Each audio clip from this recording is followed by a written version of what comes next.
میرے آقا بھی رحمت والے ہیں، اپنے اہل خانہ کے لیے بھی رحمت ہیں، حضور جانے جانا گھر والوں کے لیے رحمت ہیں، حضور جانے جانا بیماروں کے لیے بھی رحمت ہیں، آپ تندرستوں کے لیے بھی رحمت ہیں، آپ بچوں کے لیے بھی رحمت ہیں، بے کسوں یتیموں کے لیے بھی رحمت ہیں۔ ارے دیکھو تو صحیح، میرے آقا عجم والوں کی بھی رحمت، میرے آقا عرب والوں کی بھی رحمت، گوروں کے لیے رحمت، میرے آقا کالوں کے لیے رحمت، میرے آقا عورتوں کے لیے رحمت، میرے آقا بوڑھوں کے لیے رحمت، جوانوں کے لیے رحمت، مردوں کے لیے رحمت۔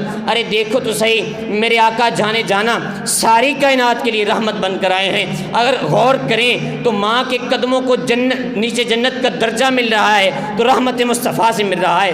آج بھی رحمت مصطفیٰ ٹھاٹھے مار رہی ہے، اور کل قیامت کا دن ہوگا، قیامت والے دن بھی رحمت مصطفیٰ ٹھاٹھے مار رہی ہوگی۔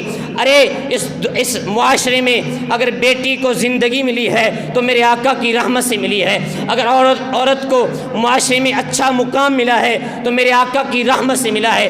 اگر غور کرو گے تو دیکھو گے کہ عورت کو وراثت میں حق ملا ہے تو میرے آقا کی رحمت سے ملا ہے۔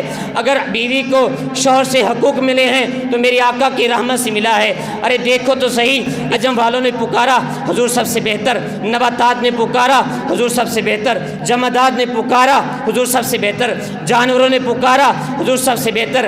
ارے دیکھو بچوں نے پکارا حضور سب سے بہتر، اپنوں نے پکارا حضور سب سے بہتر، بیگانوں نے پکارا حضور سب سے بہتر۔ ارے خون کے پیاسوں نے پکارا حضور سب سے بہتر، دشمنوں نے پکارا حضور سب سے بہتر، دوستوں نے پکارا حضور سب سے بہتر۔ اسی لیے تو ہم کہتے ہیں نہ کوئی نہ چہرہ دکھائی دیتا ہے، نہ کوئی نقش نہ چہرہ دکھائی دیتا ہے، بس ان کے نور کا دریا دکھائی دیتا ہے۔ ارے جہاں پڑ گیا عکس ان کی چشم رحمت کا، وہیں سے چاند نکلتا دکھائی دیتا ہے۔